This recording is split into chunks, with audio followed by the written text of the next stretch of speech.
Bonsoir à tous, je vous retrouve aujourd'hui pour une nouvelle vidéo, une vidéo où on va parler d'amour. Et pour cette vidéo, je ne suis pas toute seule, je suis en compagnie de Nicole Lemoine et de Sylvie Berenguer. Bonsoir à toutes les deux. Bonsoir Sylvie. Bonsoir Nicole. Bonsoir Sylvie, bonsoir Nicole. Moi j'ai qu'à dire Sylvie, vous êtes toutes les 2 regroupées. Alors, bienvenue dans cette nouvelle émission. Vous aviez déjà pu voir Nicole et moi ensemble il y a peu de temps, puisqu'on vous a tourné une petite vidéo pour vous parler de la reprise de nos ateliers à partir de la semaine prochaine, autour du thème Comment arrêter de souffrir. Vous aviez pu voir l'autre Sylvie en binôme avec moi cet été, où on vous avait fait une vidéo sur le thème de la dictature du bien-être, un thème qui m'avait été proposé par Sylvie et qui apparemment vous a bien parlé, d'après le nombre de vues qu'il y a eu sur la vidéo et les retours que vous en avez fait. Et c'est Sylvie, à nouveau, qui est venue me trouver quelque temps après cette vidéo sur la dictature du bien-être, en me disant, écoute, il y a un thème que j'aimerais bien aborder. Donc, elle m'a expliqué. Et effectivement, cette fois, ça m'a semblé important d'en parler rapidement. Et c'est pour ça que je n'ai pas attendu cette fois 2 ans avant de faire l'émission, entre le moment où elle m'a donné l'idée et puis le moment où je suis passée à l'acte. Alors, on a choisi d'appeler ce sujet Jamais sans l'amour, tout simplement parce qu'on souhaitait rappeler, même si ça peut paraître une évidence et presque enfoncer une porte ouverte, que quand on est dans une démarche de travail sur soi, qu'on appelle ça du développement personnel ou du développement spirituel, si ça se relie à une tradition spirituelle particulière, et ben, ce qui est important de bien garder au centre, de bien garder comme cap, j'ai envie de dire, c'est l'amour. L'amour des autres, certes, mais aussi le grand oublié de l'histoire qui est souvent l'amour de soi.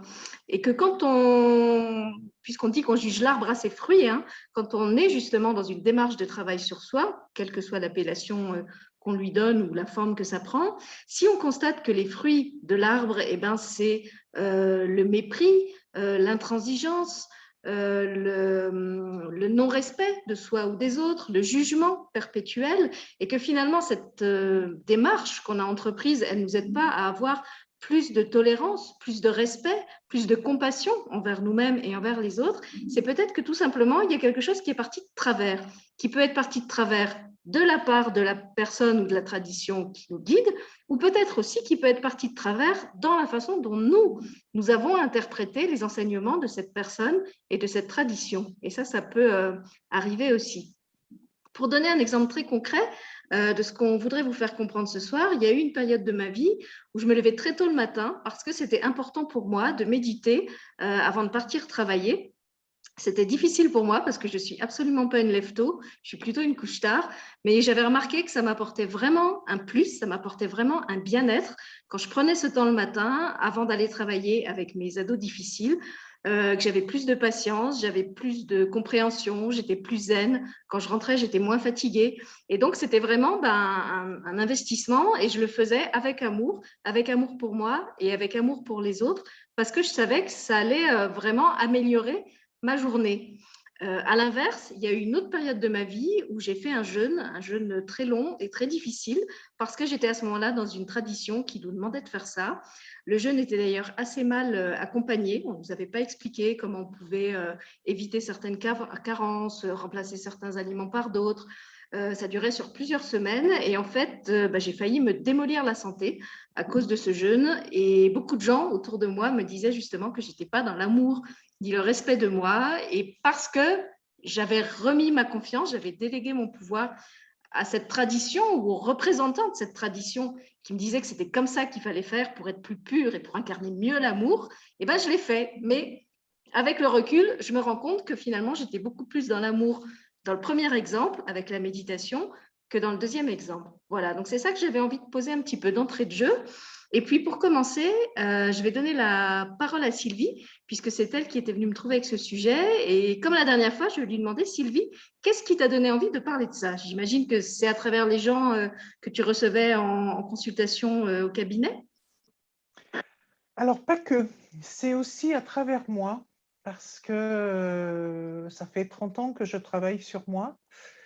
J'ai d'abord commencé en tant que salariée, donc c'était après, en fin de compte, un burn-out. Donc j'avais compris qu'on pouvait se faire très très mal au travail.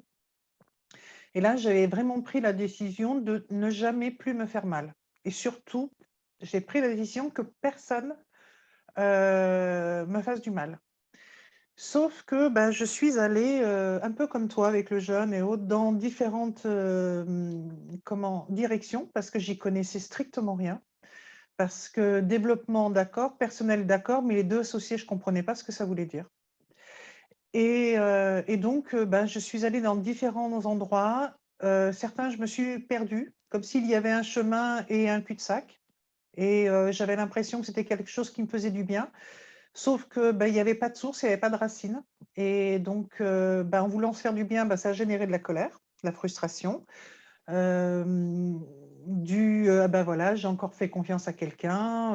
Je pars du principe que je me fais confiance, mais en fin de compte, tu crois que les autres savent mieux que toi. Donc, tu suis des gens parce que ben, ils font ça depuis très longtemps. Donc, tu as l'impression qu'ils savent. En fin de compte, ils ne savent rien. Mais ils mettent une telle prestance, une telle posture que ben, tu crois qu'ils ont raison. Et donc, j'ai fait des sauts comme ça. Et alors, certains sauts ont été joyeux, d'autres ont été très difficiles parce que des fois, travailler sur soi, eh ben, ça m'a amené à la dépression. Ça m'a amené alors que je sortais d'un burn-out, ça m'a amené à une confusion mentale. Et là, je me suis dit, mais c'est grave de travailler sur soi, quoi. J'étais beaucoup mieux quand je ne travaillais pas sur moi, en fin de compte. Et, certains apprentissages que j'ai faits m'ont amené vraiment à aller tellement chercher dans ce fond abyssal qui était plein de difficultés, plein de souffrances, plein d'expériences pas très agréables. Et tout ça, bah, c'est remonté.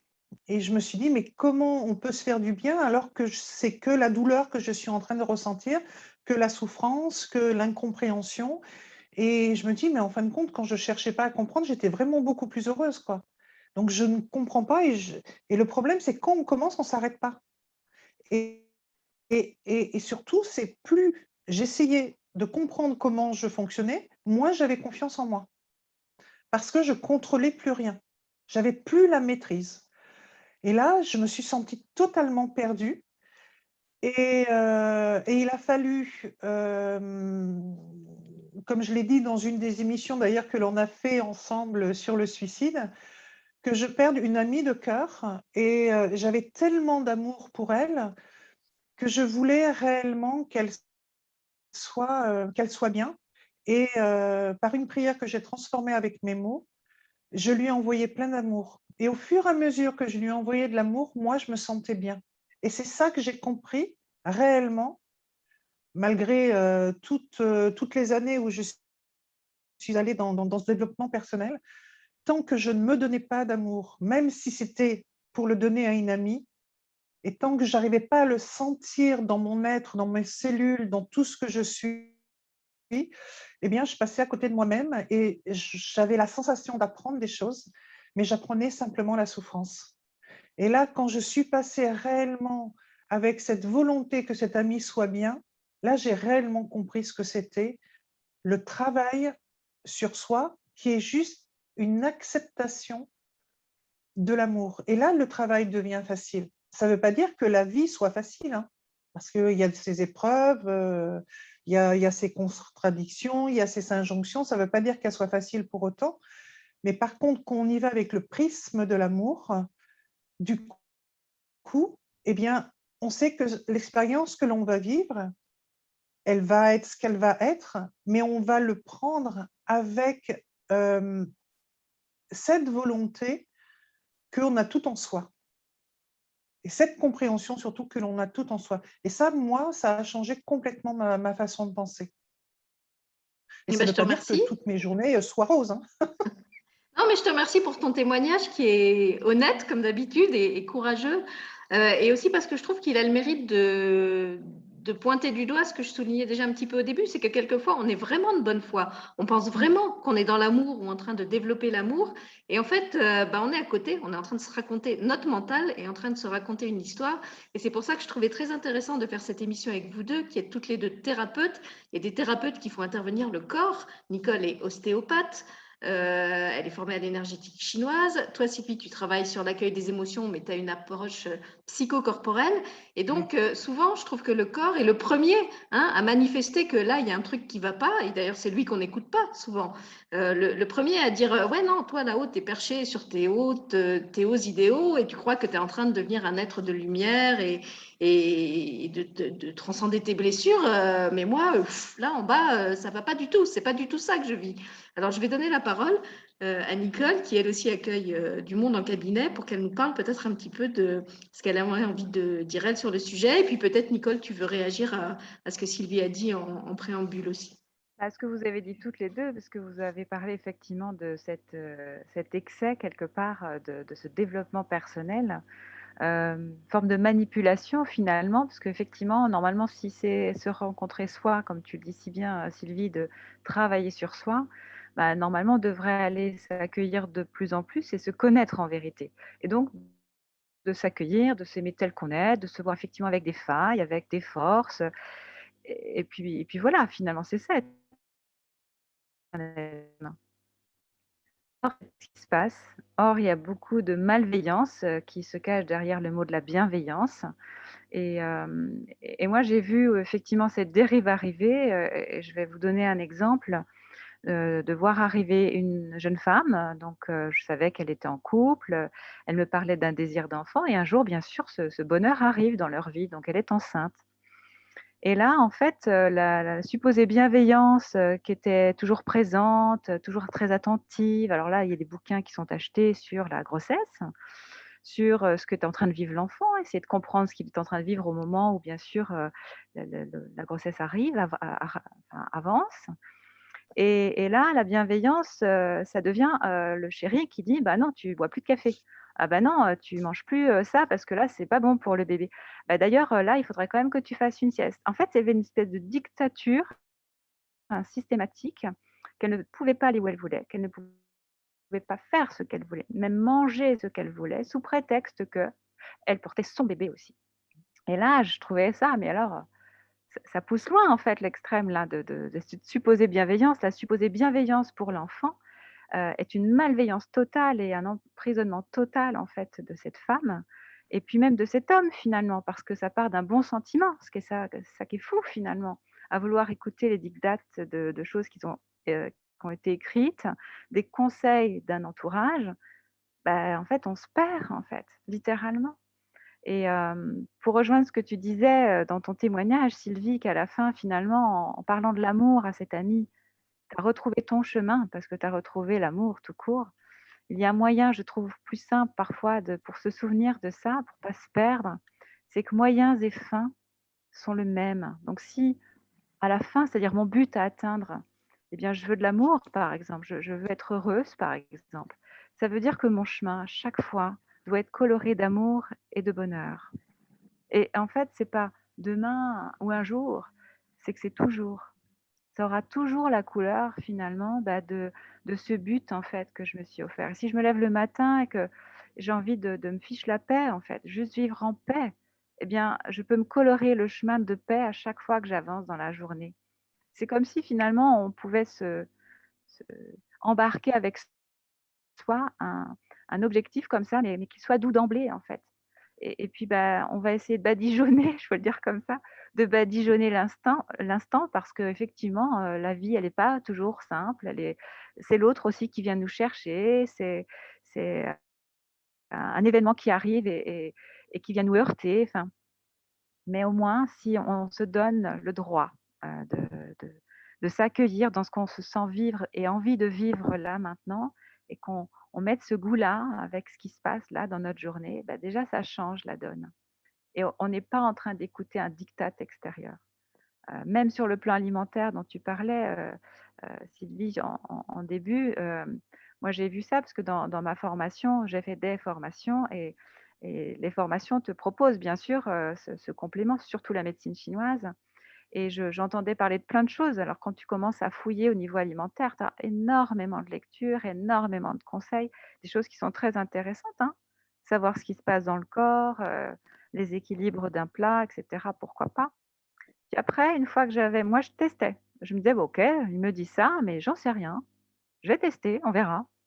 Je verrai, en fait, comment moi je vais vivre ça. Donc je testais sur 1 mois, sur 2 mois, puis après, ben, j'avais le temps de voir ce qui se passait et puis au bout de tout ça, je me suis dit: «Bah, finalement, en fait, je vais faire ma sauce à moi, en fait». Parce que je sens qu'au fur et à mesure, ça dépend pas simplement d'un régime alimentaire avec potentiellement des restrictions et donc des manques, des carences, mais ça dépend de mes besoins à moi, en fait.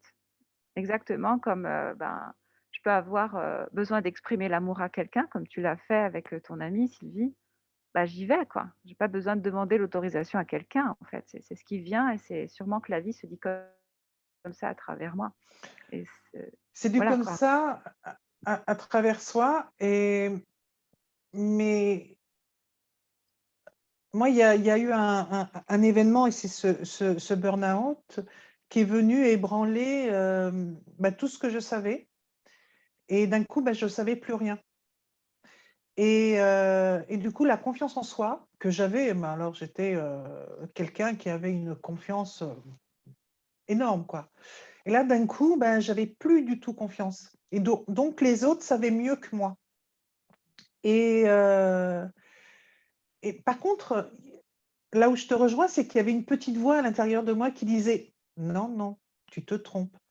Mais j'ai jamais écouté cette petite voix parce que les autres, d'abord, ils avaient fait des études, ils savaient, ils avaient fait un parcours, un chemin, ils avaient suivi des enseignements de machin, de trucs, de choses. Ils avaient pour certains écrit des livres. Donc, qui j'étais, moi? Je ne savais pas. Et, euh, et ça, et à chaque fois, je ne le sens pas. Ouais, mais il est instruit. Oui, mais il sait. Oui, mais il est psychologue de formation. Oui, mais il a fait des études de médecine, donc il sait mieux que toi. Et cette voix à l'intérieur qui me disait, Sylvie, c'est pas le bon chemin, j'avais arrêté de l'écouter.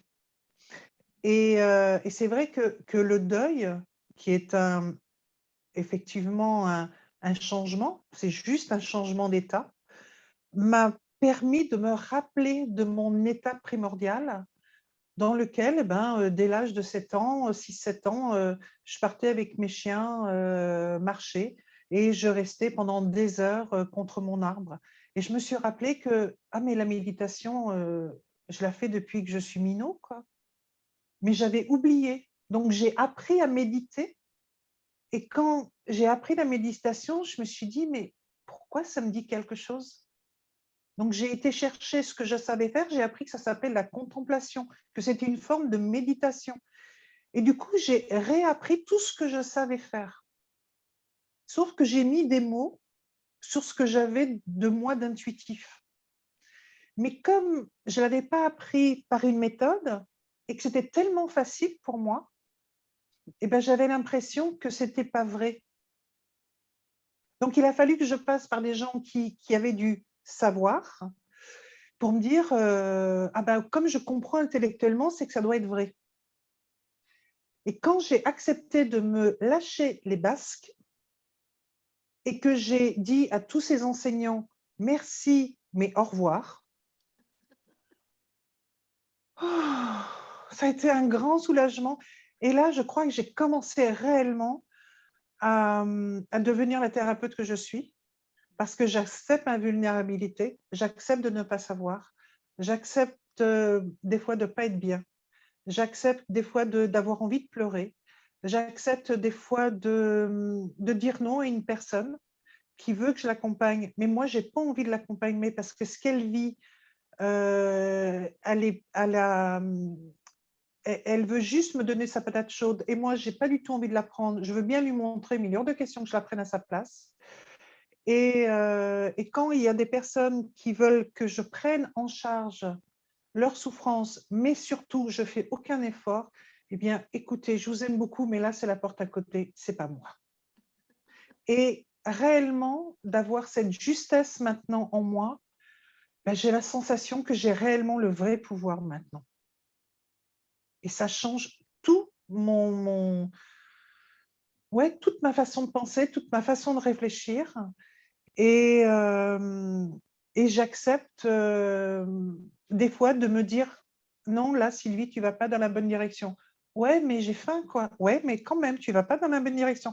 Ouais, mais c'est bien payé. Ouais, mais tu vas pas dans la bonne direction. Et maintenant, j'accepte. Et pourtant, c'est pas facile parce que je suis comme tout le monde, hein, même si on travaille dans le développement personnel, à la fin du mois, il faut payer ses factures. Hein. Donc, mais il y a des endroits, c'est effectivement, ça pourrait être intéressant, mais c'est trop cher payé. Et moi, j'ai pas envie de se payer ce prix-là. Parce que je sais qu'il va m'amener vers des abîmes que j'ai connus. Et même si c'est bien payé, c'est trop cher. En fait, tu as mis des alarmes en place quelque Ouais, part. Sur ce parcours, tu as des repères qui te disent ça, je connais, je ouais, reconnais et je sais quel goût ça a, donc je n'en veux pas. c'est Et ça. c'est chouette.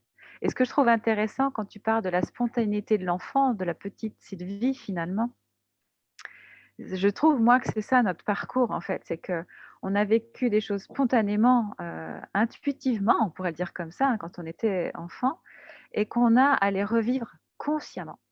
Parce que finalement, si je t'écoute, c'est ça que tu as fait. Il a fallu que ça revienne à ta conscience et que tu en prennes réellement conscience pour te dire, mais oui, en fait, je le sais aussi mieux, je le connais mieux que le savoir d'un bouquin lu ou de quelqu'un qui croit avoir tout le savoir parce qu'il a fait des études. Faire des études ne veut pas dire que j'ai réfléchi, que je l'ai conscientisé, que je l'ai intégré, que je le connaisse de l'intérieur, en fait, tu vois. Et en fait, c'est effectivement de passer de cette spontanéité à la conscience et c'est ça que tu as finalement réalisé, quoi. Tu as rendu réel quelque chose qui était intuitif et tu lui accordes crédit bien plus puisque c'est ton guide intérieur aujourd'hui, quoi. Parce que c'est toi, en fait. C'est ça. Et dans cette démarche, il m'a fallu du temps parce que j'avais totalement perdu la compréhension de ce que voulait dire l'acquis et l'inné.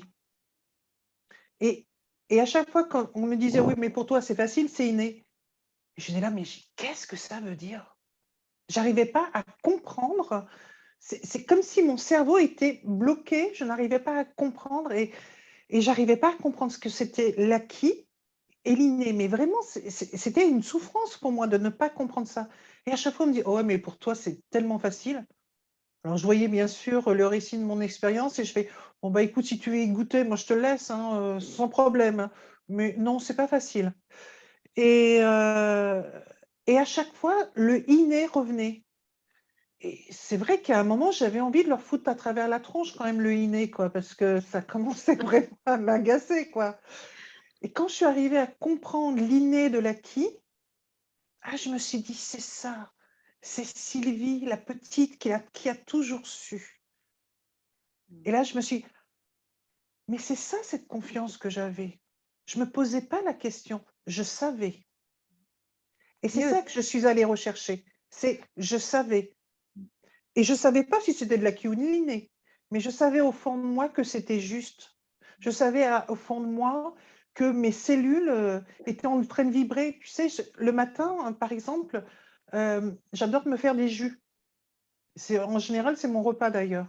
Mais je vais y mettre de la courgette, du concombre, du citron, du gingembre. Mais j'ai la sensation, alors que je suis juste en train de nettoyer les légumes, d'avoir mon corps qui fait j'en veux, j'en veux. Et vraiment, il frétille dans tous les sens, quoi. Et là, à force de l'écouter, je me suis dit, ah, mais c'est ça la vérité. C'est quand tout ton corps est en train de dire oui, donc ton corps sait. Écoute ton corps. Si toi, tu ne sais pas, lui, il sait. Donc, fais-lui confiance et à un moment, tu comprendras. Mais si tu cherches d'abord à comprendre, tu vas aller dans une mauvaise direction. Lui, il sait, écoute-le. Tu vas peut-être pas comprendre, tu auras peut-être peur, mais fais-lui confiance. et je suis tout à fait d'accord parce qu'en fait, le ressenti ne ment pas. C'est Là où ça. notre mental peut nous perdre, notre ressenti ne ment pas, ne ment jamais. Et donc ça, c'est la clé, je trouve, de base, quoi. Savoir que si on ressent quelque chose, on ne saurait pas l'expliquer. On a envie de traverser la route et prendre l'autre trottoir, on ne saurait pas l'expliquer, on ne saurait pas d'où ça vient, mais ça pousse en nous et on se voit en fait traverser la rue.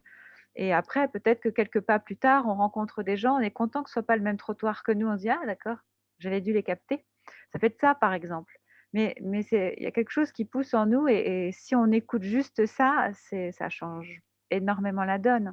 J'ai rencontré hier un jeune homme, en fait, qui avait fait un choix d'internat et qui finalement, là, on vient juste de commencer la rentrée, donc même pas une semaine après, c'est allé très très vite en lui et des maux de ventre terribles, à plus pouvoir manger, à presque en vomir, hein, alors qu'il mangeait plus, quoi, un jour, 2 jours, enfin. Et donc, je le prends en urgence, en fait, et je l'écoute hein, et je le sonde énormément. Donc, je fais un peu l'avocat du diable, hein. Je viens vraiment lui demander de me détailler son parcours, sa journée, comment ça se vit là-bas, enfin, et d'à chaque fois de l'interrompre en disant: «Et ça, tu le vis comment?» Et donc de sonder à chaque fois son corps et c'est assez incroyable. Je lui dis: «Comment c'était quand tu n'étais pas à l'internat? Qu'est-ce que tu faisais finalement à la fin de tes cours?» Et là, il me raconte. Et là, il vibre, tout à fait ce que tu décris Mm. merveilleusement.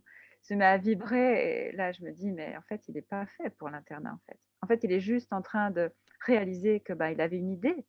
Et Mm. je lui ai demandé d'ailleurs, je lui ai dit, mais ça te venait d'où, en fait, cette idée? Il me dit, mais c'est un de mes cousins qui m'avait dit, c'était super l'internat.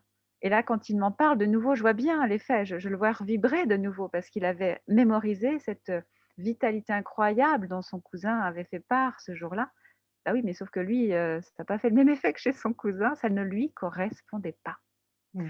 Et bien sûr, vient la fin de séance et on se met d'accord, donc je lui donne quand même un contrat parce qu'il fallait un engagement, même si ça s'arrêtait, l'internat, il fallait qu'il s'engage à travailler plus qu'il ne le faisait, parce que c'est aussi ça qui l'avait poussé à aller vers l'internat. Il sentait qu'il allait pouvoir être encadré pour bien travailler cette année.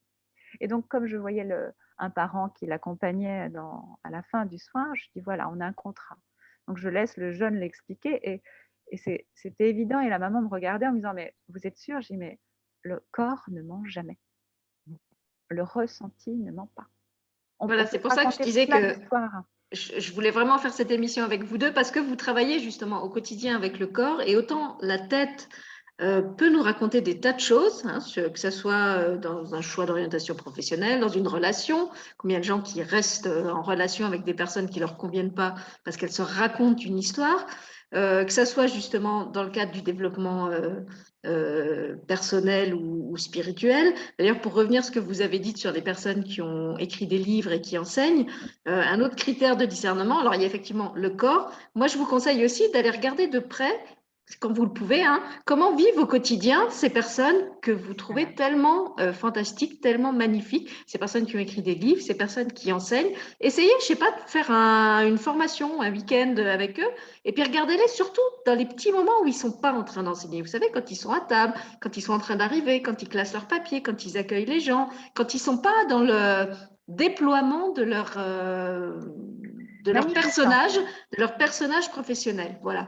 Et je trouve que quelquefois, il y a des petits détails comme ça, très parlants, très révélateurs, qui vous montrent si la personne, elle est vraiment en conformité avec ce qu'elle prêche, avec ce qu'elle enseigne, ou si en fait, c'est un discours de surface, mais qui n'est pas vraiment vécu pleinement.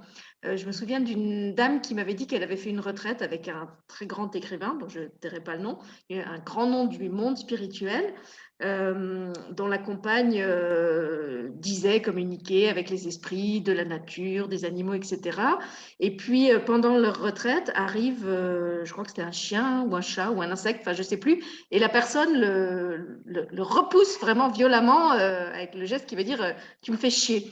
Et puis là, elle surprend dans le regard de mon ami le petit truc qui disait non, il y a un truc qui ne va pas là, entre ce que tu es en train de dire et ce que tu es en train de faire. Et la personne se justifie en disant ah oui, mais non, vous comprenez, là c'était quand même un moustique ou c'était quand même un chien errant, il fallait bien que je le chasse, il allait gêner notre groupe. Voilà, donc ce genre de petits trucs, pas avec l'idée qu'il faut se méfier de tout le monde et chercher la petite bête, mais ça peut être intéressant quelquefois effectivement de ne pas mettre d'emblée l'autre sur un piédestal juste parce qu'il a écrit des livres ou que c'est un grand nom reconnu. Et d'aller voir d'à peu près comment il vit au quotidien, qu'est-ce qui, je sais pas, comment il mange, est-ce qu'il fume, est-ce qu'il boit, est-ce qu'il a une hygiène relationnelle, comment il parle aux gens quand il n'est pas en public. Je vous renvoie aux émissions qu'on a faites sur les pervers narcissiques avec Sylvie, hein, où on explique très bien que le pervers narcissique, c'est être un personnage extrêmement glorieux et charismatique en public, mais dans le privé, ça peut être complètement autre chose. Donc voilà, ça c'est un critère. Le corps est un autre critère, vous en avez très bien parlé toutes les deux. Ce corps qui vient nous tirer un petit peu par le derrière de la chaquette en disant et là, tu te rends compte de ce que tu es en train de faire? C'est un peu comme un enfant, vous savez, quand les enfants ne les écoutent pas, ils insistent de plus en plus lourdement. Et puis, donc la première fois, il tire doucement, la deuxième fois, il tire un peu plus fort, la troisième fois, il va peut-être commencer à crier, et puis la quatrième fois, il va rouler par terre et il va vous obliger à vous rouler par terre avec lui parce qu'il veut être entendu. Et heureusement, j'ai envie de dire, souvent on maudit notre corps quand il nous lâche dans ces moments-là, quand on fait un burn-out, quand on a une douleur qui se déclenche, mais avec le recul, souvent on lui dit merci, on se dit heureusement qu'il a été là pour me montrer que j'étais... Alors moi, j'aime pas dire sur la mauvaise voie, parce qu'il n'y a pas de mauvaise voie, et je trouve que nos exemples à toutes les trois l'illustrent bien. Il y a des expériences, et c'est parce qu'on fait ces expériences qu'on se rend compte ce qui est juste pour soi, et qui n'est pas forcément juste pour le voisin. C'est pour ça aussi que c'est important de vraiment à la fois établir ses propres critères et pas vouloir les imposer aux autres. Ce jeune homme qui était fait pour l'internat, il en avait parlé à son cousin qui, lui, n'était pas fait pour l'internat. Un régime alimentaire qui est top pour quelqu'un, un complément alimentaire, je sais pas, une pratique, quelle qu'elle soit, elle peut être très bonne pour vous, mais pas forcément pour votre voisin, pour votre parent, pour votre enfant. Et je trouve que c'est vraiment important déjà, comment dire, d'avoir le discernement d'établir ses propres critères et aussi d'avoir le discernement de ne pas les imposer aux autres dans tous les domaines. On a déjà eu des échanges avec Nicole, par exemple, sur les personnes, je ne sais pas, qui se disent des parents bienveillants et puis qui, au nom de cette soi-disant bienveillance, jugent tous ceux qui n'ont pas les mêmes pratiques qu'eux, ceux qui agissent comme ça avec leurs enfants, ceux qui ne les inscrivent pas dans des écoles Montessori. Voilà, je pense qu'il faut vraiment rester à sa place au sens où on fait des expériences, on analyse ce qui se passe, on en tire des conclusions sur ce qu'on a envie de réitérer comme expérience et ce qu'on n'a pas envie de réitérer, mais on n'en tire pas forcément des conclusions pour le voisin et on n'en fait pas des généralités. Voilà, moi dans le monde du développement spirituel, par exemple, il y a une pratique que j'aborde, c'est tous ces gens qui se disent canal 2 et qui non seulement se disent canal 2, mais veulent qu'on colporte leur message par toute la planète, parce qu'ils sont tellement importants et tellement investis d'une mission divine que quand ils vous écrivent, alors non seulement c'est un message d'eux, mais en plus, il y a force injonction de partager sur les réseaux sociaux, dites-le, il faut que ça se sache. Quand je regarde ça d'un peu plus près, je me dis, cette personne, est-ce que c'est vraiment le message de son guide qu'elle veut faire passer ou est-ce qu'en fait, elle veut juste être vue et satisfaire son ego? J'en sais rien. Mais dans certains cas, je ne suis pas sûre que ce soit vraiment le message spirituel qui prime. Voilà. Donc ça aussi, je trouve que c'est important de le garder à l'esprit. Nicole, je vois que tu veux réagir. Intéressant. Ben oui, parce qu'en fait, il y a plusieurs points. Là où tu as raison, c'est qu'effectivement, on fait des choix, y compris alimentaires, tout ça, tout ce que tu viens de décrire. Ils peuvent être vrais pour nous, pas pour l'autre, puis ils peuvent être vrais pour nous sur un court instant aussi. Et de s'imposer sous prétexte que ça nous a fait du bien à un moment donné, à vie presque, d'avoir le même type alimentaire ou d'avoir la même gymnastique du matin ou de je sais pas quoi, ben, c'est pas non plus respectueux de ce que la vie est. La vie, par définition, c'est un mouvement permanent. Donc c'est un changement. Et donc c'est la permanence de l'impermanence. Et donc c'est accepter aussi justement ce jeu de la vie comme les saisons le font, mais à la fois l'arbre qui aura poussé, même si c'est encore l'hiver l'année d'après, il n'aura pas la même allure, parce qu'entre-temps, il s'est passé des choses aussi dans sa vie. Et donc il n'aura pas les mêmes besoins, par exemple. Et donc je trouve qu'on a tendance là encore à s'enfermer. Et ce que tu pointes très bien aussi dans le développement personnel, c'est que dans personnel, ça devient de l'égocentrisme, c'est vous. C'est-à-dire qu'on va utiliser tous ces outils, dire qu'on a beaucoup, beaucoup travaillé, beaucoup, beaucoup lu, qu'on a beaucoup, beaucoup avancé. Alors, je ne sais pas où on avance d'ailleurs, mais et alors qu'en fait, on a juste fait grossir notre ego un peu plus. Et puis, on se présente souvent comme un je sais, alors qu'en fait, le je est un jeu collectif. En fait, c'est un nous, un jeu pluriel, en fait. Et la vie, ça encore, c'est un jeu pluriel. J'aime beaucoup le fait de revenir à la physique quantique et de considérer que ce que l'on est, on est insignifiant aux yeux du cosmos, mais qu'en fait, dans cette insignifiance du cosmos, la moindre petite parcelle du cosmos contient le cosmos. D'accord? Et donc, ce que je trouve précieux dans cette connaissance-là, c'est que tout ce que je peux trouver, supérieur, inférieur dans notre monde, là, dans ce qu'on voit à l'extérieur, eh bien, si effectivement, je représente l'infini du cosmos, ça veut dire que le cosmos est en moi et si je vois ça et que j'y crois à l'extérieur, ben ça fait la même chose à l'intérieur et donc il y a des parts de moi que je vais écraser et d'autres que je vais sublimer et c'est ça le déséquilibre, en fait. Et c'est ça la bataille en fait qui a lieu à l'intérieur de moi et c'est pour ça qu'après je vais me mettre à hurler, à estimer que je suis plus ou estimer que je suis moins et à souffrir comme une malade en fait. Donc ce fameux respect peut-être aussi tout simplement de se dire: «Bah voilà, l'autre fait comme il le veut, son rythme aussi, moi aussi et je le fais à mon rythme et je dois me l'autoriser en fait et je le connais pas forcément ce rythme. Parfois je vais peut-être me mettre à courir, parfois je vais être à 2 à l'heure, parfois même je vais être arrêtée, en contemplation totale et ce sera parfait. Mais il y a de ça dans nos vies aussi et je crois que ça fait partie d'un point important de respect quoi, pour un nous. C'est marrant parce que ce que tu viens de dire, ça me fait penser à une phrase que j'ai entendue d'Alexandre Jolien et ça a changé complètement ma façon de voir les choses. Je n'existe pas, c'est parce que je n'existe pas que je peux l'appeler je. Et moi, je me suis servi de ça parce que j'ai une maladie neurologique et je me suis dit, ma maladie n'existe pas, c'est parce que ma maladie n'existe pas que je peux l'appeler ma maladie. Ça m'a permis de ne pas m'identifier à ma maladie, de ne pas vivre maladie, manger maladie, dormir maladie, m'excuser de faire ça maladie, m'empêcher de faire certaines choses maladie. Et du coup, je l'ai vu comme d'abord un problème et après, je l'ai vu comme ma meilleure amie parce que maintenant, je lui demande conseil. Et je vais la voir, je dis: «Qu'est-ce que tu en penses? On fait ça?» «Mmh, tu vas être fatiguée après. Tu crois que c'est le bon truc?» Et vraiment, tu vois, d'être vraiment en alors j'étais très en colère, hein, pendant des années, hein.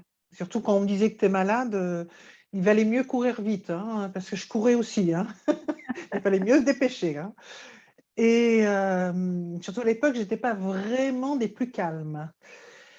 Et et donc à chaque fois qu'on me disait que j'étais malade, je répondais: «Non, j'ai un problème, je ne suis pas malade» et il a fallu que j'accepte d'être malade pour ne plus être malade Bah oui.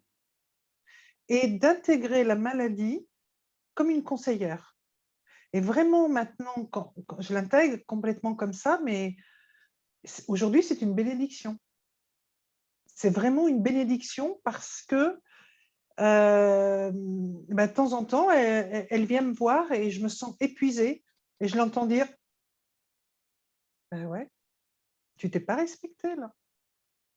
Tu sais que si vraiment tu te respectes pas et que tu vas dans la noirceur de mon identité, eh bien je vais me manifester.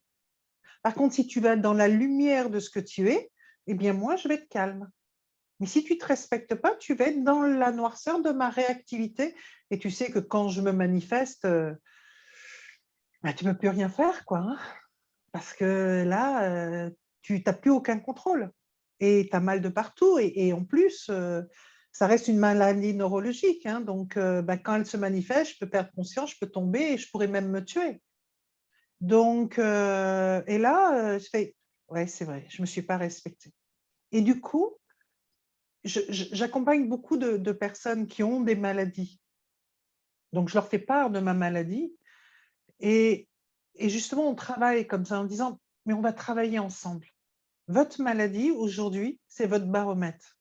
Plus vous allez être contre elle, plus vous allez vous la haïr, plus elle va se manifester et plus les réactivités de la maladie vont vous faire souffrir. Plus vous allez l'accepter dans son entièreté, plus vous allez comprendre déjà ce que vous avez mis en place pour qu'elle soit là, ou si ce n'est malheureusement pas des conséquences de votre comportement, pourquoi elle est dans votre vie? Qu'est-ce qu'elle a à vous apprendre? Parce que moi, c'est une maladie qui s'est déclarée chez moi, j'avais 3 ans et donc je n'ai pas réellement mis des choses en place pour que cette maladie vienne, donc elle a évolué avec moi et mais qu'est-ce qu'elle a à me dire? Qu'est-ce qu'elle peut me conseiller pour que je sois plus en adéquation avec moi, que je me fasse plus confiance. Et on peut appeler ça prudence, hein, mais moi, j'appelle ça confiance. Et, et du coup, en accompagnant les gens à, alors je ne vais pas leur dire d'adorer leur maladie, hein, je ne vais pas aller jusque-là, mais de la considérer, eh bien, au fur et à mesure, les gens me disent, bah oui, c'est vrai, c'est plus facile. Et je ne sais pas si tu te souviens, Sylvie, lors d'une émission dans les émotions, il y avait une dame qui avait une sclérodermie. Et elle voulait savoir si les émotions, la maladie, ça pouvait être comme les émotions. Et pendant l'émission, elle a lâché, elle ne s'est pas crispée comme d'habitude et sa crampe est passée. Et justement, elle a témoigné de ça et je me rappelle lui avoir dit, donc c'est possible. Et ça a changé sûrement les choses de cette dame. Elle s'est dit, ok, je vais peut-être appréhender ça différemment.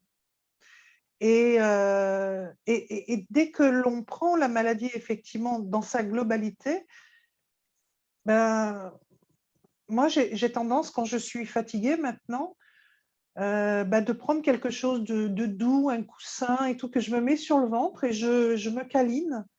Et juste en faisant ça, c'est déjà beaucoup plus doux et tout que mon corps se relaxe.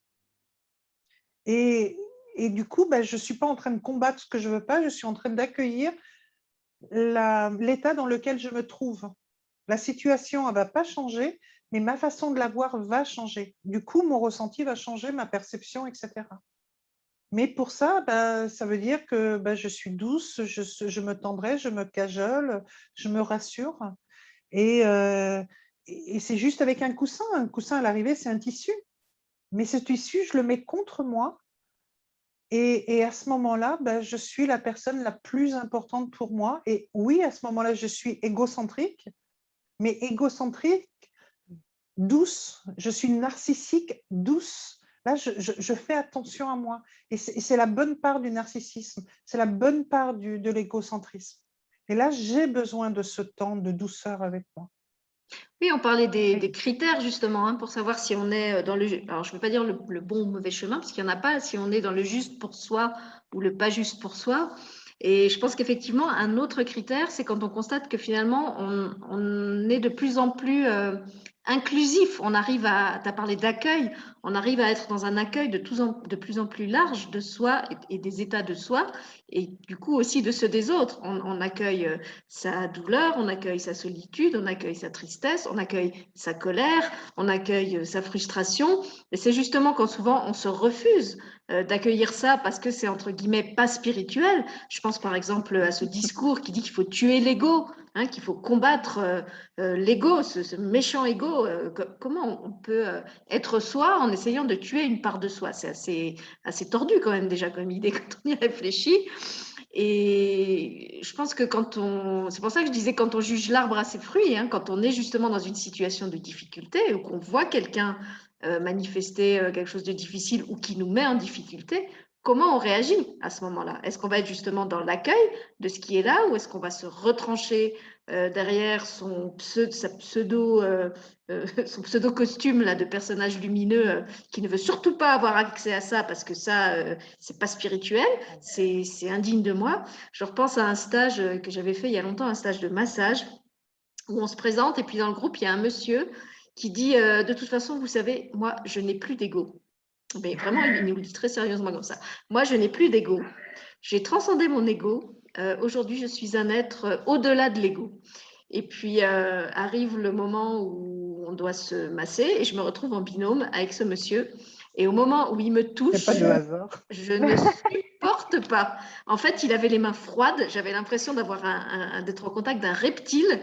Et ça a dû durer genre 5-10 minutes. Et je n'ai pas supporté qu'il me touche plus longtemps. Je ne sais même plus ce que je lui ai dit, comment j'ai justifié que je ne voulais pas travailler avec lui, mais je suis allée voir le prof. Je lui ai dit, je suis désolée, je ne peux pas travailler avec ce monsieur, je ne peux pas te dire pourquoi. Il m'a dit, moi, je sais pourquoi, t'inquiète pas. Et c'était juste parce que ce monsieur, en fait, il avait surtout verrouillé toutes les parts de lui avec lesquelles il ne voulait pas être en contact. Et que quand il était en contact avec moi, avec ma peau à moi, je sentais ça. Et c'était vraiment très, très désagréable. Mais je rends la parole à Nicole, je crois qu'elle voulait dire quelque chose. En fait, je voulais rebondir exactement dans ce que toi tu as dit. Là, tu as parlé d'accueillir et moi j'allais dire oui, faire avec et non pas faire contre. Donc si on fait avec, c'est ce fameux nous dont je parlais, hein, c'est ce jeu pluriel. Faire avec, c'est tenir compte de tout ce qui se vit là maintenant, quoi. Et c'est ce qui change en fait. Et c'est ce que tu expliquais, Sylvie, dans ton exemple, c'était faire avec en fait. Et concernant le corps, quand tu parles de la maladie, c'est intéressant. Moi, j'ai des propos très similaires à ce que tu décris.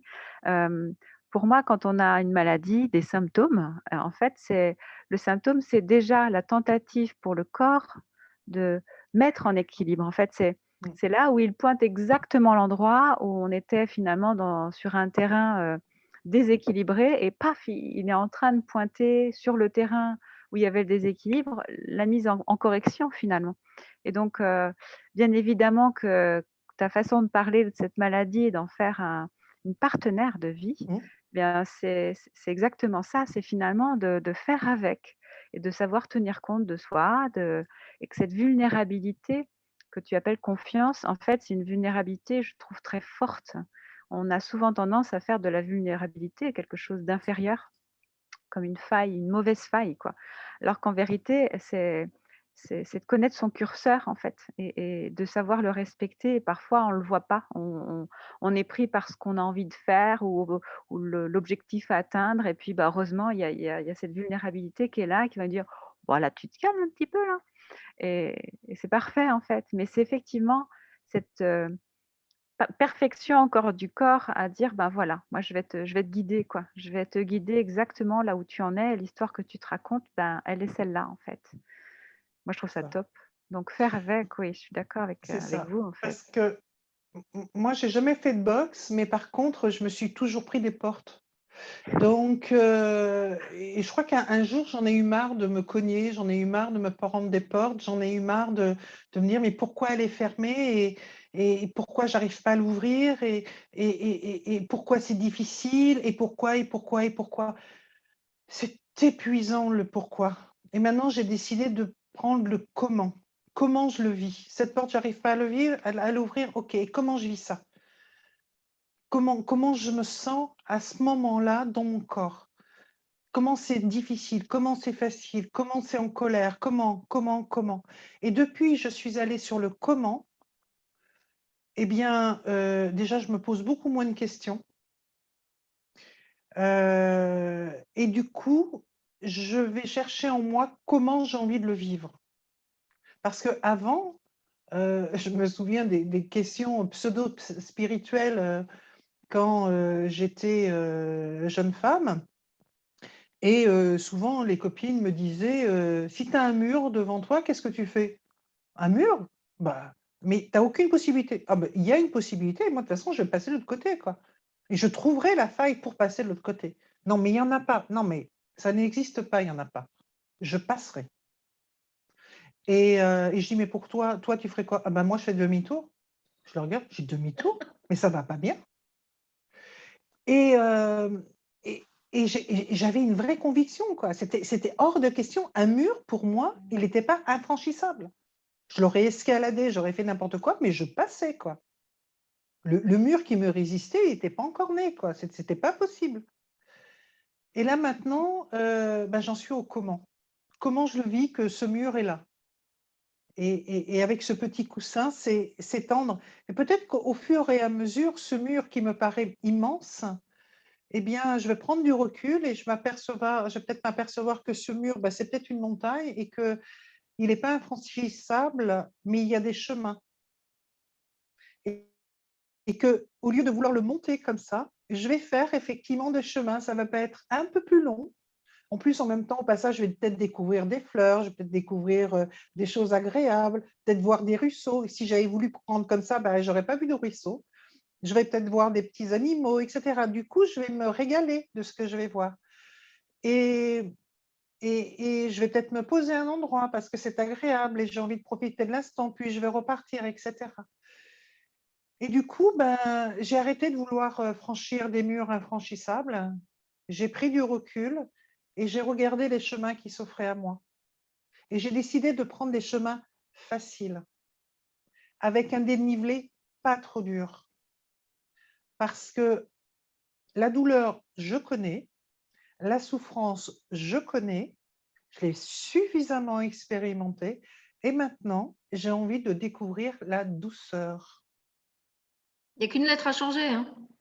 Pardon? Il n'y a qu'une lettre à changer, de douleur à douceur. C'est tout C'est proche. vrai. Mais moi, Et vas-y.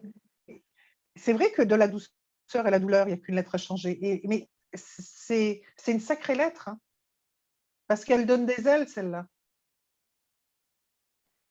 Et quand Oui, tu as moi, dit, je trouve bien que tu parles de murs et de chemins parce que c'est vraiment ce que je voudrais que les gens qui écoutent cette émission retiennent. Je pense à toutes les personnes qui souvent se demandent ou me demandent, est-ce que je suis sur le bon chemin? Est-ce que je prends la bonne décision? Est-ce que je suis pas en train de me tromper?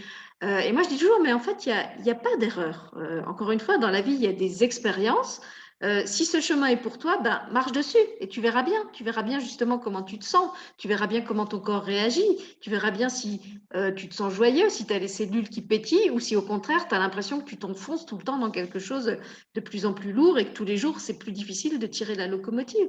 Mais pour ça, il faut que tu tentes l'expérience.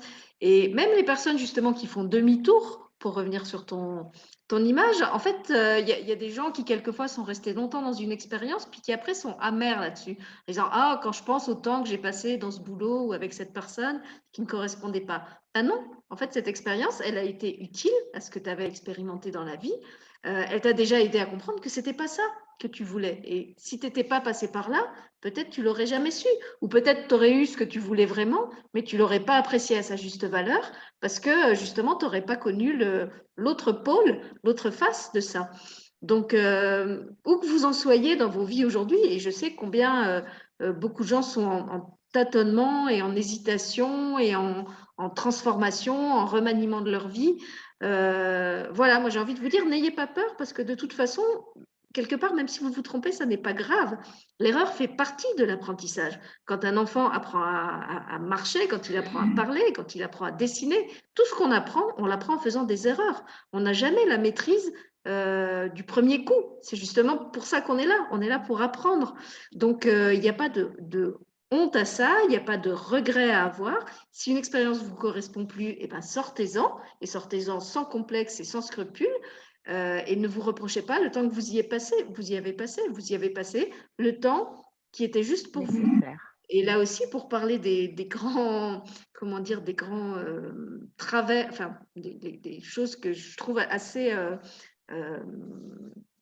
comment dire, assez dangereuses dans le domaine du développement personnel et du développement spirituel, encore plus, c'est cette histoire de mission de vie. Combien de personnes se croient investies, ou pire, ont consulté une personne, je vois Nicole qui rigole, je sais à quoi elle Ah pense, oui. ont consulté une personne qui leur a dit que leur mission de vie était d'eux, et qui d'un coup, comme toi Sylvie, là, après ton burn-out, voit tous leurs repères s'effondrer en se disant oh mon Dieu, j'ai passé tant d'années de ma vie à faire ça, et ça n'était pas ma mission de vie. Eh bien, si c'était votre mission de vie, déjà, vous le savez, parce que vous avez envie de le faire, donc mettez-vous-y tout de suite. Et ce que vous avez fait avant, c'est pas grave, ça va nourrir votre mission de vie, si tant est qu'on en ait une. Et puis surtout, ne vous laissez pas dire par quelqu'un d'autre ce qu'est votre mission de vie. Que vous alliez voir quelqu'un peut-être parce qu'à un moment de votre vie, vous êtes perdu, vous avez besoin de conseils, oui, mais là aussi, prenez ça avec des pincettes. Si on vous dit que c'est votre mission de vie et qu'au moment où vous commencez à essayer d'incarner cette mission de vie, vous êtes malheureux, c'est que probablement il y a un problème. Peut-être que c'est l'autre qui s'est trompé, même si l'autre c'est un enseignant et qu'il a écrit des livres. Hein, on revient à ce qu'on disait tout à l'heure. Alors, je crois que Nicole voulait réagir sur la mission de vie.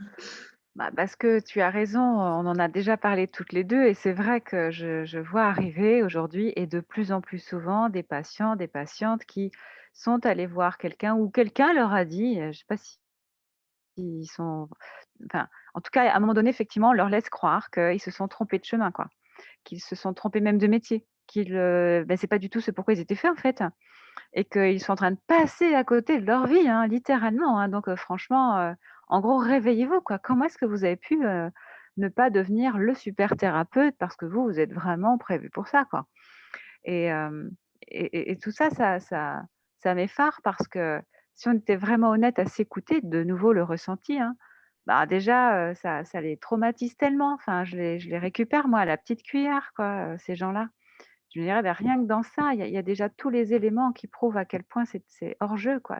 C'est faux, en fait, c'est mensonger. Et puis, ils ont passé tellement de bons moments à vivre ce qu'ils vivaient avant, le fameux, qui était pas supposé être vécu, qu'il y a quelque chose là encore. Ils ont les clés pour se dire: «Bah, c'est quand même bizarre, parce que moi j'ai passé de sacrés bons moments, j'ai rencontré des personnes géniales, il y a quelque chose qui colle pas, quoi». Donc il y a tout ce jeu-là qui doit être, parfois c'est hyper questionnant, quoi. Moi j'avoue que je ne j'en vois de plus en plus, j'entends parler de thérapeutes de l'âme et cetera. Alors je sais ce que c'est qu'une âme, je les écoute, c'est pas le souci. Mais, qui se permet comment est-ce qu'on peut croire qu'on a le droit d'aller dire à quelqu'un: «Ça c'est bien, ça fait comme ci, ça fait comme ça». Mais non en fait, c'est comme l'envie de pisser, il y a que moi qui saurai à quel moment c'est nécessaire en fait, hein. Et donc, c'est pareil pour n'importe quoi d'autre. Je trouve qu'on n'a pas le droit, et si on est vraiment des thérapeutes, on doit garder sa place, et donc on n'a pas à aller dire à l'autre ce qu'il fait, c'est bien ou mal, quoi. On peut l'aiguiller, on peut le faire réfléchir, mais ça lui appartient pleinement en fait, espèce de diktat là qui moi m'effraie, enfin m'effraie. Je sais que ça n'arrivera pas, chez des personnes qui sont ancrées, et que ça va leur montrer aussi un chemin où, bah, ils ont besoin de se faire davantage confiance, hein. Donc d'avoir une meilleure estime d'eux, et donc, de réaliser qu'en fait on a tous la même valeur, et que quand on se base sur cette estime d'une valeur, similaire les uns les autres, et donc, immuable, bah, on arrête de se comparer, on arrête de mettre des gens sur un piédestal et de s'écraser systématiquement, et du coup, la confiance, elle est permanente, en fait, mais c'est un chemin, effectivement, et bah, je pense que certains, quand j'entends ça, je me dis: «Mais, oh, des thérapeutes qui écrasent comme ça, c'est, moi, ça me surprend en tant que thérapeute, quoi. Je sais que ça existe. Voilà. Et puis ça fait des Et je dégâts, suis hein. comme Je me toi. souviens d'invités qui m'ont raconté qu'ils avaient reçu en consultation des personnes à qui d'autres grands noms de la spiritualité avaient certifié, preuve à l'appui, qu'ils étaient la réincarnation de Marie-Madeleine, de un tel, de un tel. Alors, C'est marrant parce que l'invité me personne n'a disait, la mais qu'est-ce que tu veux réincarnation que de je lui la femme de dise? ménage. Puisque de toute façon, il est persuadé qu'il est sa réincarnation, et qu'en plus, ça a été validé par un des grands noms de la spiritualité. J'aime Excuse-moi, ce que Sylvie, vas-y. Oui, Je j'aime beaucoup ce que disais, tu dis. ouais, Oui. personne n'a la réincarnation de la femme de ménage, hein. C'est marrant, hein. C'est drôle, hein? Ou d'un Personne, hein. dictateur, type Hitler, vous voyez? Un J'ai truc qui jamais serait, entendu qu'il y avait la réincarnation de la femme de ménage ou du plombier ou de machin. C'est toujours des gens extraordinaires. Oh, mais votre vie est tellement nulle et moche que vous avez besoin d'avoir des gens extraordinaires. Mais soyez juste des êtres humains déjà pour commencer, et vous rappelez de cette humanité avant de vouloir être Napoléon. des Moi, je me stars. souviens d'une personne, le jour où elle m'a dit ça, alors en plus c'était un peu embêtant pour moi parce que c'était ma pédiatre. Euh, alors, je devais être déjà très très ancrée, sauf que je ne le savais pas à l'époque. Et elle me dit, alors en plus ça résonnait avec mon... Et je rentre dans son cabinet, elle me dit, ah, vous sentez la mort? Oh non! Oui, je viens de mettre mon deuxième enfant au monde, je sens la mort. D'accord, ok. Non. Alors pour la petite histoire, effectivement, il y a 4 suicides dans ma vie, donc oui, la mort, elle est présente, d'accord. Et elle me dit, non, non, mais ça, je peux vous le dire parce que je suis la réincarnation comment? D'un Égyptien. Alors elle me dit le nom, mais je me souviens plus. Et là, je regarde, je fais, d'accord. Ok, tu es pédiatre, j'y connais rien, mais il y a un truc qui me dit que tu es barré, quoi. Je ne sais pas ce que tu as, mais tu es barré, quoi. Mais elle J'espère n'était que tu es pas femme sortie de en courant ménage, avec hein, tes c'était enfants, un Sylvie. truc. Et pareil, je pense qu'elle me l'a dit avec une totale honnêteté, parce que cette dame venait de vivre un drame. Elle venait de perdre son mari qu'elle avait accompagné. Et elle est sûrement tombée sur des gens qui lui ont dit ces choses-là. Et comme elle avait besoin de se raccrocher à quelque chose, parce que ce qu'elle venait de vivre, c'était juste insupportable, parce que son mari venait de mourir et elle restait seule avec 2 enfants, un de 6 ans et un de 8 ans, il fallait bien qu'elle se raccroche à quelque chose d'extraordinaire. Donc, elle ne pouvait pas être la réincarnation d'une femme de ménage. Elle ne pouvait pas être pourrie, sa vie, quoi. J'ai rien contre les femmes de ménage, hein, je vous assure. Mais il fallait automatiquement que ça soit extraordinaire parce que sa vie était tellement, elle venait de vivre une telle déchirure émotionnelle. Tu parlais d'âme tout à l'heure. Elle venait vivre une telle cicatrice parce que tu as l'homme de ta vie qui part, tu as le père de tes enfants qui part et là, tu as toute ta vie qui s'écroule. Et là, tu as quelqu'un qui vient te dire que tu es la réincarnation de ton Tankhamon, de tout ton machin là. Mais arrêtez les mecs mais elle est si pourrie que ça, votre vie, que vous êtes obligé d'inventer des trucs pour que des gens viennent vous voir. Non, mais revenez là sur le plancher des vaches, quoi. Hein. Vous allez voir, c'est bien, hein, parce qu'en plus, les vaches, ça fait du purin, ça fait des plantes, il y a des trucs magnifiques qui se passent à la campagne. Hein. C'est Je vois qu'il y a intéressant ce Nicole que qui... tu décris Voilà. parce qu'en fait, ça fait vivre des stars, en fait. On pourrait le dire comme ça, et des stars d'hier, mais aujourd'hui, on fait pareil avec les stars d'aujourd'hui. Quand je parlais de supériorité, d'infériorité, bah, on y est là. Et les réseaux sociaux, enfin, il y a tout un tas de choses qui continuent de nourrir tout ça. Et parfois, enfin même souvent, hein, il suffit de regarder les réseaux sociaux. Il est rare, quand tu parles effectivement d'être toujours à se glorifier avec les stars d'hier, tu remarqueras que sur les réseaux sociaux, rarement sont les personnes qui témoignent d'aujourd'hui je vais pas bien. Regardez ma tronche, j'ai rien envie de faire, j'ai vécu une semaine de vacances complètement pourrie. Non, en général, c'est toujours merveilleux, tu es toujours pimpante. Enfin, tu Non, dois, tu vois, Nicole, là aussi. excuse-moi, Hein. il y a Pardon. une exception, c'est quand il y a des portails. Alors là, il y a un moment où tout le monde va mal et c'est à cause du portail énergétique. Je ne sais pas si vous avez constaté ça, il y a Oui, aussi. mais tu vois, c'est à cause du portail énergétique. Ah bah Hein, bien c'est sûr. quand même pas de leur faute. Hein, c'est pas du fait que la vie, parfois, elle te secoue, pas du tout. Hein, c'est les portails. Donc, tu vois, c'est pas du tout pareil déjà. Mais voilà, il y a toute cette injonction aussi finalement à glorifier quelqu'un, à trouver que ce sportif ou ce chanteur ou cet acteur ou je ne sais quoi, c'est merveilleux. Et donc, bah, il y a pareil, hein, dans notre quotidien, il y a tel métier, il y a telle situation, il y a tel auteur, il y a bref. Et c'est là où on doit être aussi vigilant, d'avoir conscience que si ces personnes-là, si ça nous fait waouh, ben on le porte en nous, ce waouh. C'est ça aussi, être cette petite parcelle infime du cosmos, on le porte en nous aussi. Et donc, nous aussi, on est waouh. En fait, on est tous pareils, quoi. Et vivons le bonheur de cette similarité. Non, mais c'est Voilà. surtout que c'est extrêmement dangereux, tu vois, parce que, en plus, le pire, c'est que cette dame connaissait mon histoire, donc, et, mais heureusement que j'avais, sans savoir ce que c'était, des années, des années, des années de méditation derrière moi que j'ai fait intuitivement, qui m'a drôlement ancrée, parce que vraiment, si j'avais été fragile, que quelqu'un te dit, vous respirez la mort, tu viens de donner la vie, mais quelqu'un fragile, il pourrait faire des choses horribles, quoi. C'est dangereux, quoi. C'est dangereux. Et en plus, c'est quelqu'un qui sait, c'est un médecin. Et, et, et en plus, tu viens de mettre un enfant au monde. C'est pas la période la plus glamour de ta vie, quoi. Tu es fragilisé après un accouchement. C'est pas rien. Ton corps se transforme. En plus, tu peux avoir, même si tu rayonnes parce que tu es heureuse d'avoir cet enfant, mais bon, on va pas se cacher, quoi. On n'a pas une taille de guêpe quand on sort de la maternité. On peut avoir un ventre qui est pas vraiment comme il faut. Et moi, j'allaitais, donc j'avais mal, machin. C'est pas le moment le plus confortable de ta vie.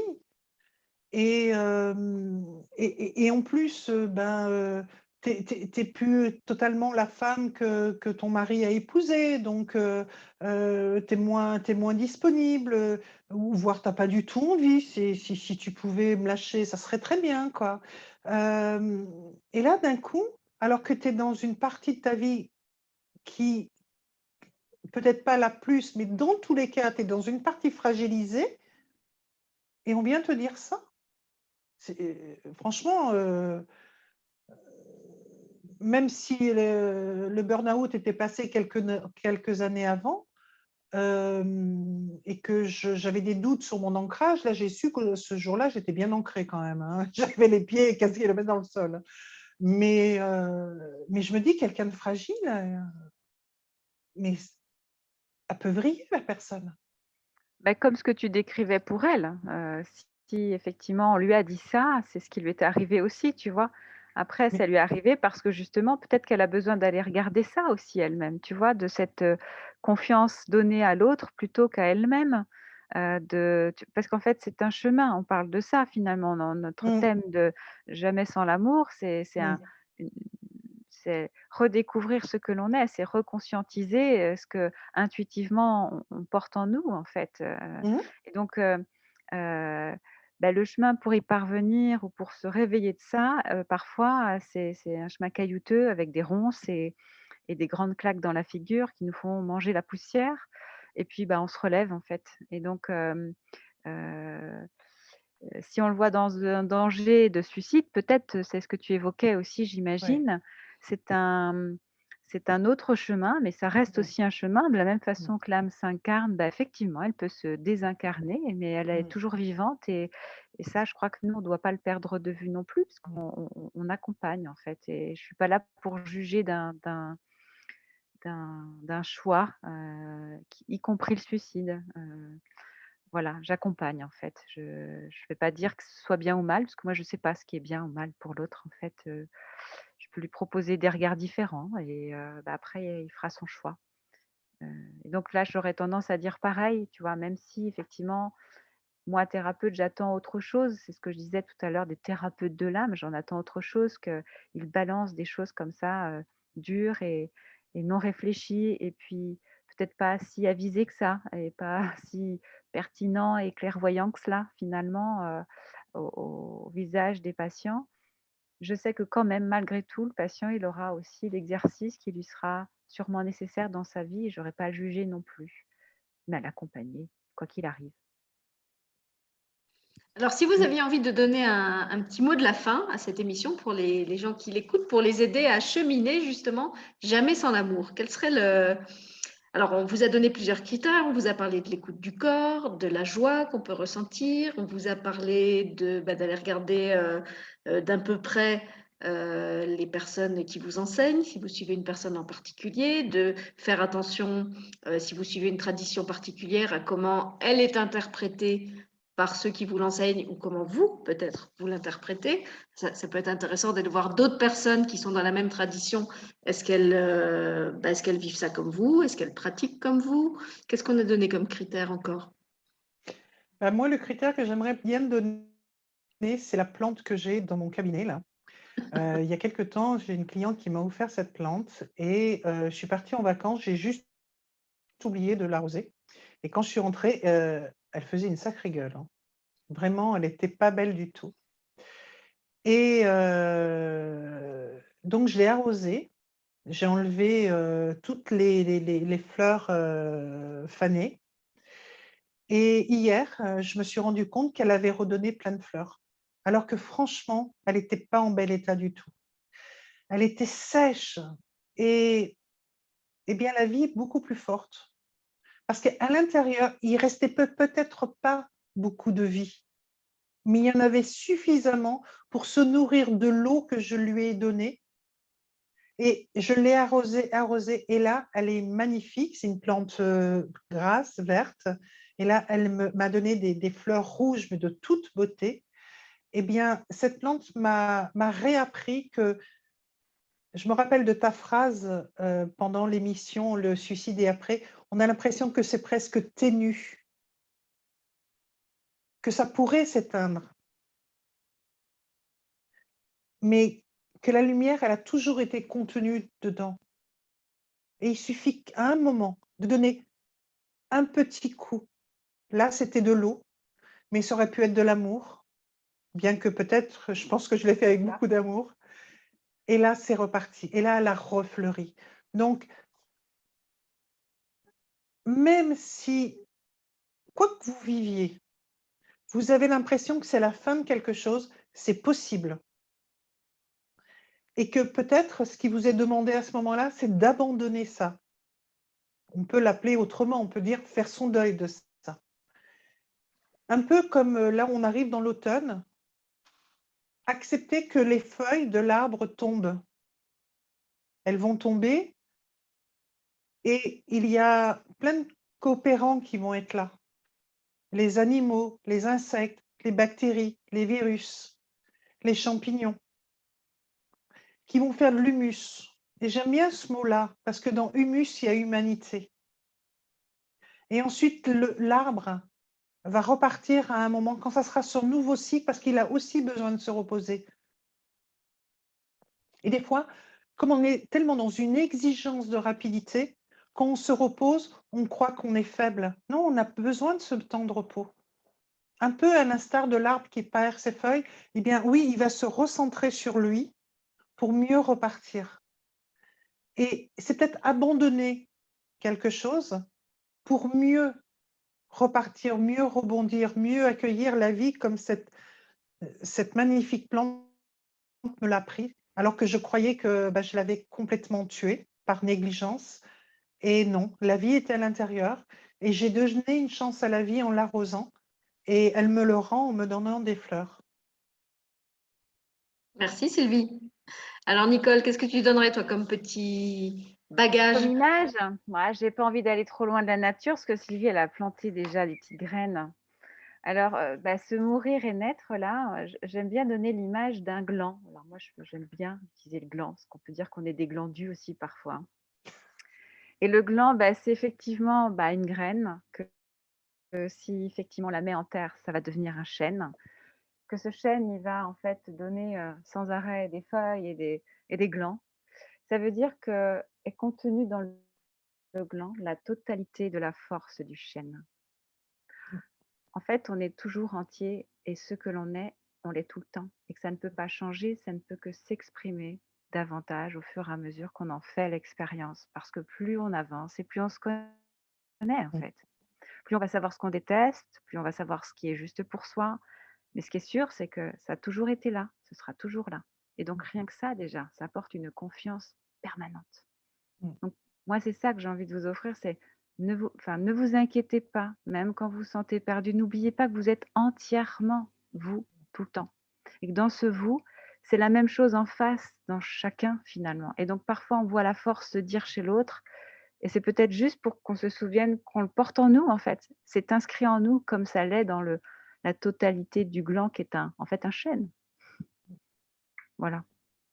Merci Nicole. Et ben pour le coup, moi, je n'ai rien à ajouter parce que vos métaphores végétales sont tellement belles que je trouve qu'elles se suffisent à elles-mêmes. J'allais juste dire, où que vous soyez dans la forêt, que ce soit à côté de la plante ou à côté du gland, vous êtes toujours à la bonne place parce que toutes les expériences font partie du chemin.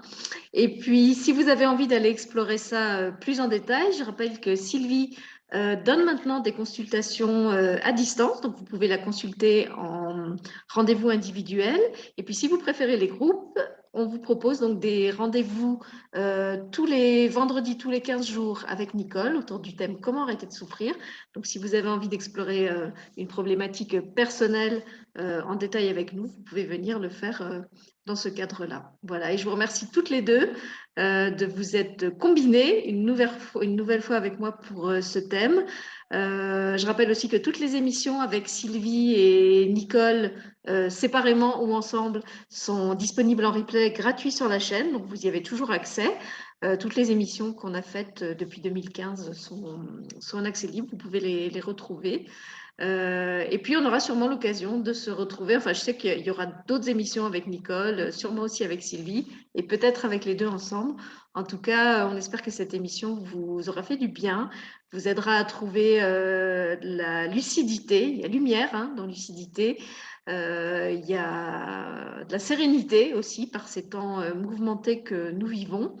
Et puis, si vous avez des questions, n'hésitez pas bien sûr à nous contacter l'une ou l'autre. Je vais mettre comme d'habitude sous la vidéo le lien des sites de chacune et puis vous pourrez vous tourner vers celle avec qui vous vous sentez le plus en affinité. Voilà, merci à toutes les deux. Merci en tout cas à toutes les deux Merci. aussi. Merci les Sylvie. Belle soirée, portez-vous bien. Merci.